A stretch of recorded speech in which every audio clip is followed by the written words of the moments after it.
Imagine a world where the word freedom doesn't exist. Not because people lost it, but because nobody ever had it in the first place. There's no word for free because there's no idea of being owned. You're just a person, like everyone else. Now, here's the crazy part. For most of human history, that's exactly how it was.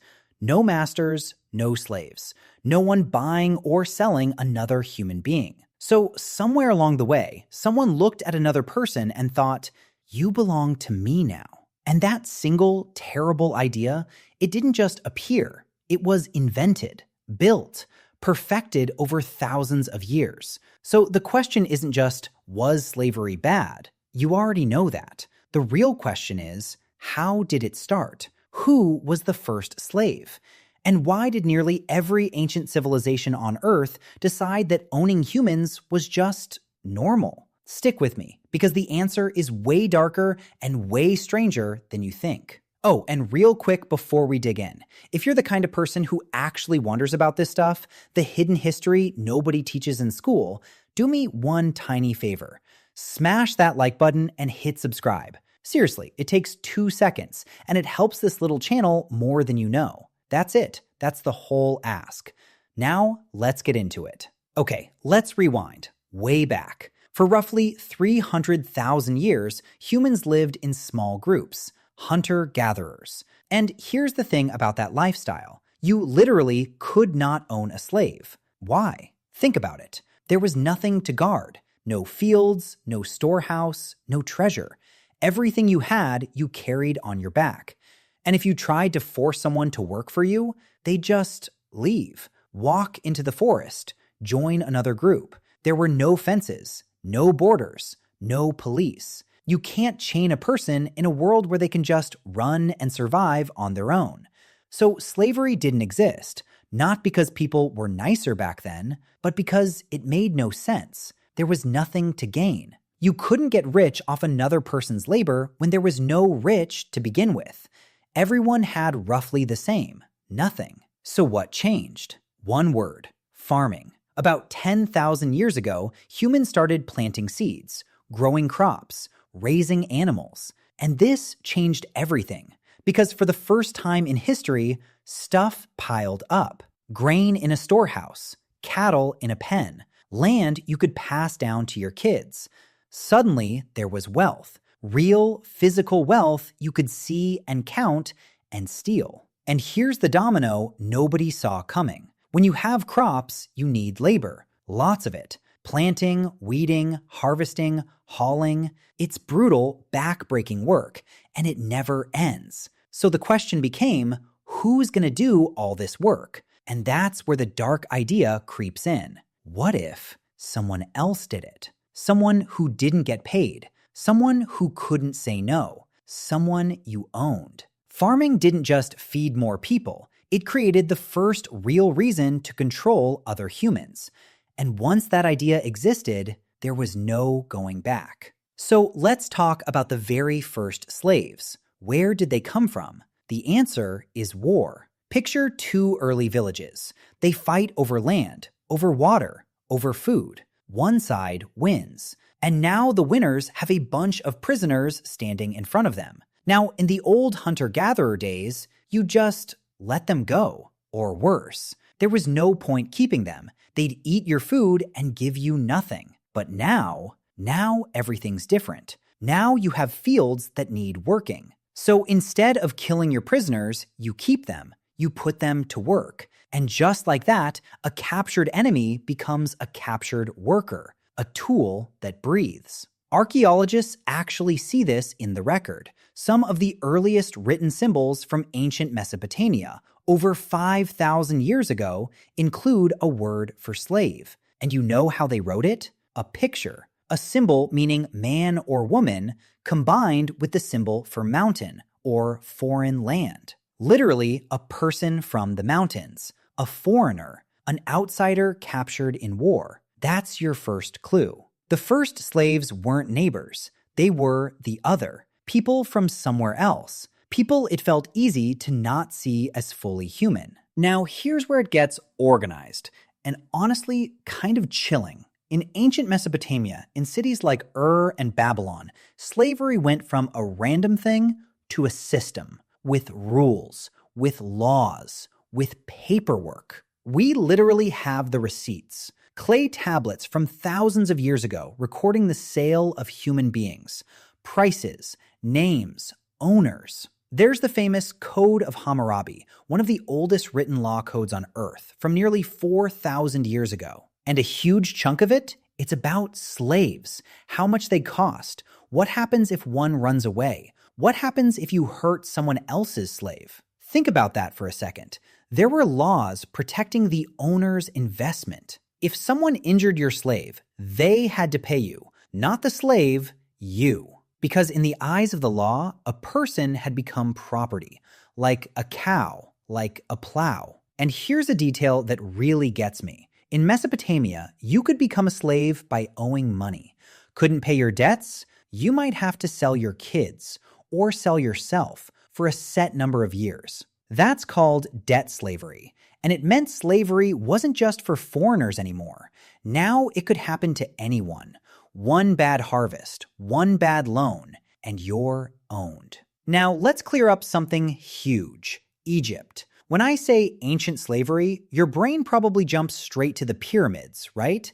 Thousands of slaves whipped and dragged, hauling giant stones under the burning sun.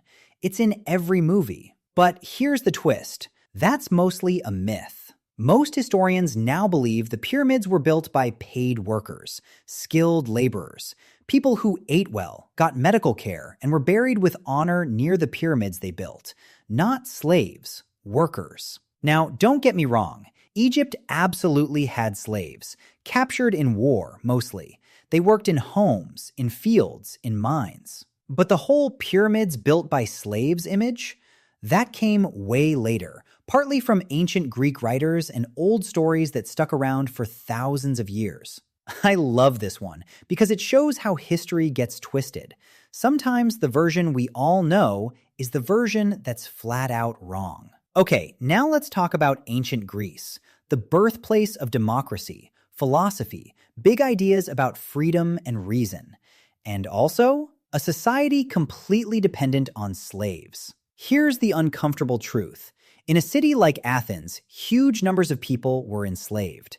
Some historians estimate that a third of the population, maybe more, were slaves. They did everything: farmed the land, worked the mines, cleaned the homes, even served as police. And the wildest part? The great thinkers, the guys we still quote today, they didn't just accept slavery, they defended it. One famous philosopher argued that some people are just natural slaves, born to be owned, that they were better off being controlled by someone smarter. Let that sink in. The same civilization that gave us the word democracy also invented excuses for owning humans. Freedom for some, built on the chains of others. But if you want to see ancient slavery at its absolute peak, its most massive, most brutal scale, you go to Rome. Rome ran on slaves, and I mean that literally. As the Roman Empire conquered the known world, they captured people by the hundreds of thousands. After some big military victories, tens of thousands of prisoners would be marched to market and sold in a single go.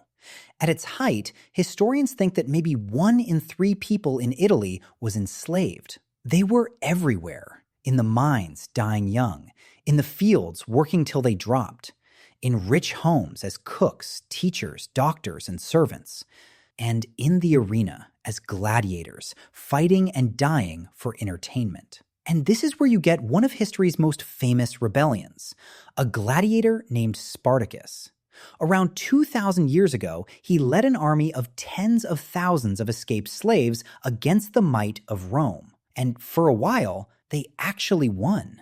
They beat Roman legions. They terrified the empire. But in the end, Rome crushed them. And to send a message, they crucified thousands of the captured rebels along a road for miles. A warning to anyone who might dream of freedom. That's how terrified Rome was of the people it enslaved. So let's step back.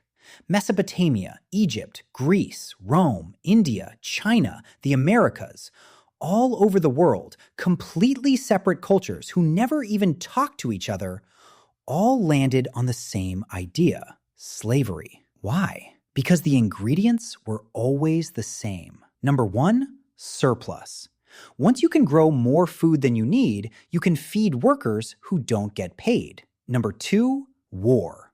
Conquest gave you a steady supply of captured humans. And number three, and this is the big one, a story. A story people told themselves to feel okay about it. That last one matters most, because to own another human, you have to believe something first. You have to believe they're different, lesser, not quite as human as you. Every slave society built that lie. The foreigner, the prisoner, the debtor, the natural slave. Always some reason why those people could be owned, but you couldn't. Slavery wasn't just chains and whips. It was an idea. A story repeated so many times that people forgot it was ever a choice. Now, here's the thought I can't shake, and I want you to sit with it. For thousands of years, slavery wasn't controversial. It wasn't debated. It was just how the world worked, like the sun rising. Nearly every great civilization you admire was built, at least partly, on the backs of people who never chose to be there. And almost nobody questioned it. The smartest people alive, the philosophers, the kings, the priests, they looked right at it and saw nothing wrong. Which raises a genuinely disturbing question. What do we accept today, right now, that future generations will look back on and be horrified by? Because the people who lived with slavery weren't cartoon villains. They were people, like you, like me. They just grew up inside a story and never thought to question it. So how did slavery begin? It didn't start with monsters. It started with grain, with storehouses. With the very first moment, humans had something worth working for and someone else to force into the work. It began the day we stopped seeing certain people as people and started seeing them as property. And it took the whole world thousands of years and countless lives to finally start tearing that idea down. A fight, honestly, that isn't even fully over. We invented freedom, but first, we invented ownership. And we've been trying to escape it ever since. Hey, if you made it all the way to the end, you're my kind of person. Do me that favor, hit like, subscribe, and drop a comment telling me, what do you think we do today that the future will judge us for? I read every single one. See you in the next one.